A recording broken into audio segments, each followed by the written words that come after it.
Jadi gitu. Jadi saya melihatnya masih flat sih harga minyak dunia, kemungkinan sampai first quarter masih akan flat, kecuali kalau tiba-tiba ada tensi geopolitik yang memanas ya di Laut Cina Selatan misalkan, akhirnya China jadi mengambil Taiwan gitu ya dengan jalur militer, itu baru kita bicaranya berbeda gitu ya. Harga minyak dunia mungkin bisa naik ke $150 mungkin gitu ya. Oh, oke. Nah, terus, kebetulan tadi kita ada ngomong dikit mengenai Rusia nih ya, Pak. Ini sekarang si Vladimir Putin juga bilang nih, kalau dia tuh udah siap pakai dia punya nuklir. Nah, kalau misalnya nuklirnya itu diluncurkan, amit-amit kita nggak berharap ya. Nah, itu juga akan memicu kenaikan harga oil gitu, Pak? Iya, pasti. Makanya saya bilang, semua model asumsi saya ini bisa berantakan kalau geopolitiknya meningkat. Tadi kalau di Laut Cina Selatan Taiwan jadi diambil China, atau di Ukraina Rusia menggunakan nuklir ya untuk menghentikan perang. Cuman ada berita bagusnya itu APBN Amerika ini yang di 2024 ini itu tidak akan disahkan oleh Kongres kalau Demokrat tidak memotong anggaran perang ke Ukraina sebesar $50 miliar. Jadi Republik tidak akan mengesahkan atau menyetujui anggaran APBN Amerika di 2024 kalau tidak ada pemotongan anggaran militer $50 miliar untuk membantu Ukraina. Nah, selama 1 bulan ini Amerika tidak bisa mengeluarkan uang nih ke Ukraina. Kenapa? Karena Republik itu memveto setiap ada anggaran budget untuk diserahkan terhadap Ukraina. Makanya kita lihat di fourth quarter ini ada kemungkinan harga minyak dunia akan tensi geopolitik itu akan menurun di Eropa karena suplai senjata kan pasti, kalau suplai uang yang enggak ini suplai senjata juga nggak ada. Itu kemungkinan besar itu akan berhenti selama fourth quarter ini karena government Amerika itu masih terus berdebat sampai tanggal 17 Oktober ini untuk mengesahkan APBN 2024-nya. Kalau dia nggak sahin maka akan jadi government shutdown lagi. Seperti khawatiran 2 minggu lalu. Nah, kalau terjadi government shutdown karena tidak ada titik temu, maka yang terjadi harga minyak dunia akan drop. Kenapa? Karena kalau terjadi government shutdown artinya APBN Amerika tidak bisa didisburse, pertumbuhan ekonominya akan terkontraksi, demand-nya akan hancur, harga minyak dunia akan turun. Jadi tensi geopolitik kita berharap sampai 3 bulan ke depan ini masih akan relatif aman.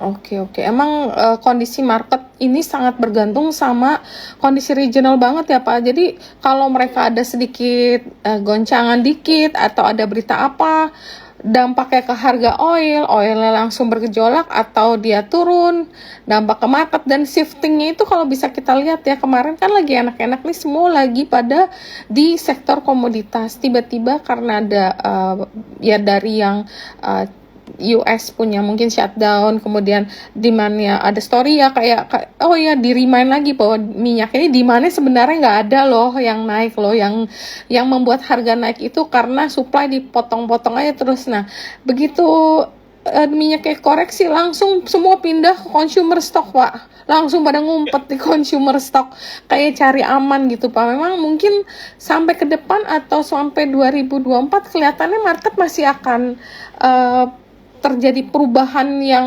cepat gitu ya, Pak, kelihatannya ya, karena memang banyak faktor sih di sini ya, faktor dari tadi Bapak bilang dari China, dari Rusia, dari US, sedangkan kita nih negara kecil gitu ngikut aja kemana yang lagi rame ya. Oke, terus nih ada pertanyaan juga dari YouTube, prediksi harga coal di 2024 itu kira-kira naik apa turun? Itu mungkin ngikut ke itu ya, Pak, yang ngikut harga oil ya, Pak ya? Ya kalau misalnya oilnya cenderung nggak kemana-mana, mungkin coalnya juga nggak kemana-mana juga, Pak ya, ngikut aja karena oil itu mother of all commodity. Pak, kalau misalnya oilnya naik ya, berarti komoditas semua termasuk base metal itu juga nanti akan ngikut kuat ya, Pak ya? Umumnya ya, gitu nggak? Yang akan kuat ya, harga soft commodities kayak CPO, beras gitu ya, gandum itu akan naik ya. Nah, habis itu baru harga metal gitu ya. Kalau kenaikannya persisten seperti yang terjadi 2001-2022 ini, kenaikannya persisten tinggi ya baru metalnya naik biasanya. Tapi kalau nggak persisten, ya metalnya nggak naik terlalu cepat gitu ya. Oh, I see. Oke. Yang sensitif oil itu benar-benar sensitif itu contohnya pupuk, terus juga gas, harga gas, natural gas, terus juga harga pangan gitu ya, itu yang sensitif. Tapi kalau yang nggak terlalu sensitif itu metal, ya, kalau dia naiknya udah confirm naiknya lama, ya baru harga metalnya biasanya naiknya tinggi, ya. Kayak nikel, terus kayak copper, gold gitu. Oh, oke. Thank you. Kemudian nih ada pertanyaan juga ya Pak. Apakah dengan disinflasi ini akan menguntungkan Indonesia, di mana Indonesia itu lebih banyak konsumsi domestiknya. Jadi konsumsi domestik akan tumbuh hingga pertumbuhan ekonomi terjaga. Ya, kalau disinflation akan menguntungkan Indonesia ya, selama tidak merusak terlalu dalam harga batu bara, harga CPO ya. Kemungkinan besar konsumernya itu akan membaik ya, sektor konsumer akan membaik karena kalau disinflation akan ada harapan pemangkasan tingkat suku bunga. Kayak gitu. Nah, pemangkasan tingkat suku bunga ini biasanya akan sensitif mendorong domestic consumptions, investasi ini larinya ke bank ya, ke sektor perbankan. Kalau consumption ini larinya ke staple goods, terus juga ke otomotif gitu ya, dan juga ke housing ya, ke properti kayak gitu. Jadi disinflation sangat menguntungkan ekonomi Indonesia sebenarnya gitu, karena ada story pemotongan tingkat suku bunga jadinya. Oke. Terus ini ada pertanyaan lanjutan, Pak, kalau andainya perang pecah China dengan US, apa yang akan terjadi? Kayaknya nggak mungkin nggak sih Pak, kalau China sama US itu perang? Kalau mungkin bisa jadi mungkin ya. Okay. Mungkinnya tapi di Taiwan ya. Yang terjadi Taiwan akan seperti Ukraina. Ya kan Taiwan itu bukan bagian dari NATO, artinya kalau Taiwan diserang China tidak ada kewajiban bagi Amerika menyerang China, gitu kan. Beda kalau misalkan Rusia misalkan menyerang Polandia, itu kan Polandia bagian dari NATO. Nah kalau Taiwan ini kan dia bukan part of aliansi Amerika. Nah yang mungkin sangat terjadi adalah karena Laut Cina Selatan ini dianggap sebagai laut internasional sama Amerika, maka Amerika bisa cari gara-gara di perbatasan China yang ada di yang Laut Cina Selatan yang dianggap Amerika sebagai laut internasional. Nah, cuman apakah kalau misalkan terjadi perang, mungkin aja bisa. Kalau China menyerang Taiwan secara militer, terus kembali menjadikan Taiwan itu satu China gitu ya, dikembalikan ke dalam satu government, itu sangat mungkin gitu. Tapi tanpa direct war dengan Amerika, tanpa perang direct dengan Amerika gitu, sangat mungkin. Nah, cuman tentu ini akan langsung mengubah konstelasi geopolitik global deh. Wah, ini gitu. Panjang sih kalau sampai kejadian. Panjang ceritanya. Ini yang akan naik itu harga minyak, harga elektronik. Nah, ini inflasinya baru. Dampak Amerika China mengambil Taiwan itu akan lebih besar dibandingkan dampak Rusia mengambil Ukraina. Dari sisi komoditas sama dari sisi inflasi ya. Karena jalur supply global 70% elektronik dan juga perdagangan dunia itu akan terganggu. Wah, itu berarti dampaknya itu akan sangat buruk sih. Kalau sampai komoditasnya naik, berarti inflasi akan naik. Inflasi naik, biaya hidup naik, kita juga akan repot jadinya. Oke.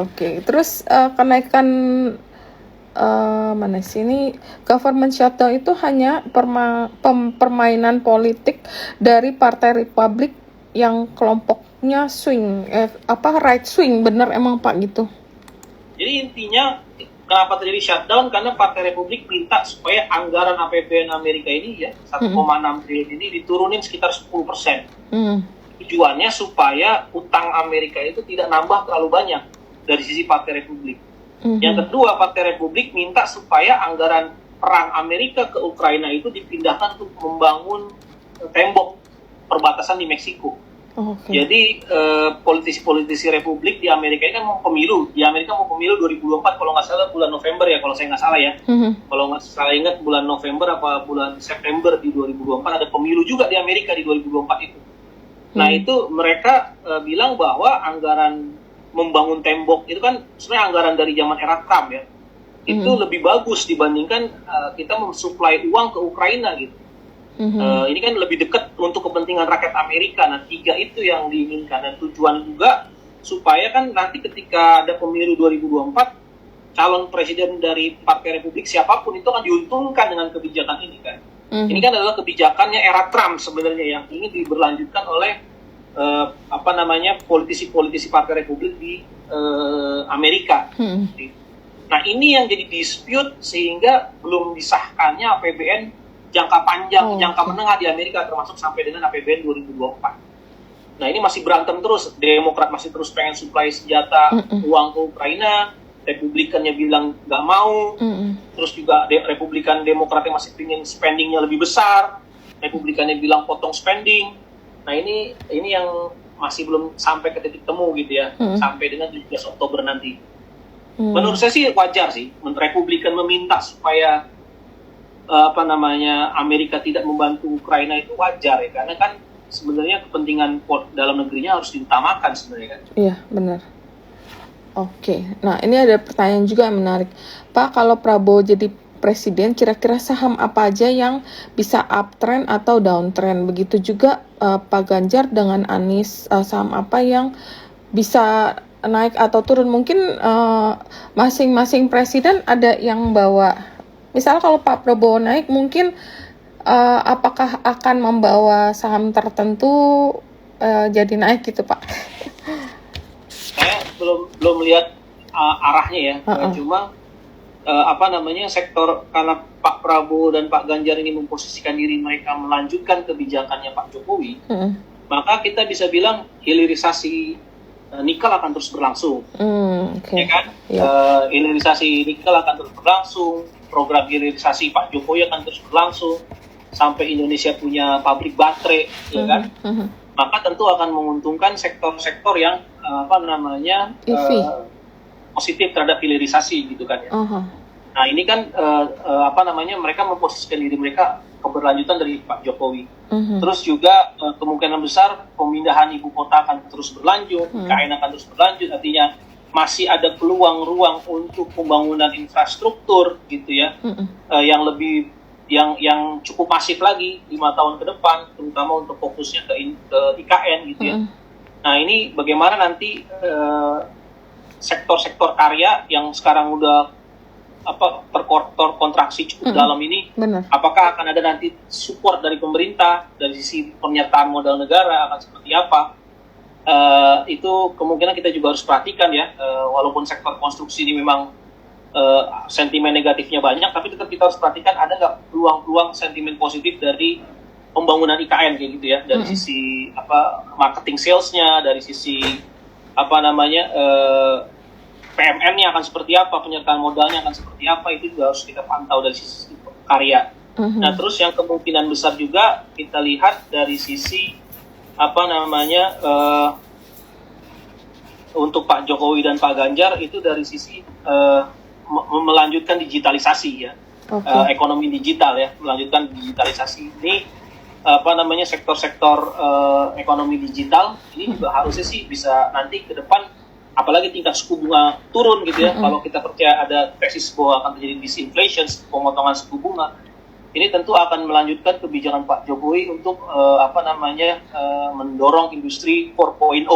Nah ini juga tentu akan memberikan positif ya bagi sektor-sektor ekonomi digital. Seperti itu, 3 sektor itu yang saya lihat, mining, yang sektor yang terkait dengan hilirisasi, terus juga kita lihat infrastruktur, sektor ekonomi digital itu juga akan bisa diperhatikan ya. Ya, karena kan tadi 2 orang ini, 2 tokoh ini kan memposisikan diri mereka ingin melanjutkan kebijakannya Pak Jokowi gitu kan. Terus mungkin kita juga masih nunggu ya Pak untuk pendampingnya mereka itu ya Pak, itu juga menjadi mungkin katalis untuk beberapa saham yang sudah listed ya Pak ya. Kalau apakah nanti calon wakil presidennya Pak Prabowo itu salah satu orang yang punya keterkaitan dengan saham-saham yang udah ada, misalnya apakah contoh misalnya Pak Uno, Pak Sandiaga Uno misalnya jadi cawapresnya Pak Ganjar. Nah mungkin saham-saham yang terkait dengan beliau bisa menjadi sentimen juga ya Pak ya. Tapi kita masih nunggu terus ya Pak, karena belum ada pengumuman lebih lanjut kan ya Pak ya. Iya. Ya karena politik kan last minute bisa berubah ya. Iya. Jadi, bisa. Ya, bisa tapi kira banyak. ya jadi kurang lebih garis besarnya kalau untuk Pak Prabowo sama Pak Ganjar kan tadi udah disebutkan. Tapi kalau yang dari Pak Anies, apa kita udah dapat banyak informasi Pak tentang rencana-rencana beliau untuk kedepannya? Anies ini kan fokusnya perubahan di mana dia ingin melakukan redistribusi pendapatan lebih bagus lagi. Itu kan tagline-nya beliau ya. Oh, oke. Redistribusi pendapatan lebih bagus lagi, karena kan menurut beliau salah satu yang kurang dari Indonesia itu adalah tentang redistribusi pendapatan ya. Banyak kelompok masyarakat yang tidak tercover dengan pertumbuhan ekonomi Indonesia sekarang. Nah, jadi menurut saya polanya adalah Pak Anies kemungkinan besar ya menurut pandangan saya akan fokus bagaimana mendorong kualitas, misalkan kualitas belanja sosial. Bagaimana bisa lebih cepat mendorong penurunan angka kemiskinan, terus juga menurunkan Gini rasio di Indonesia.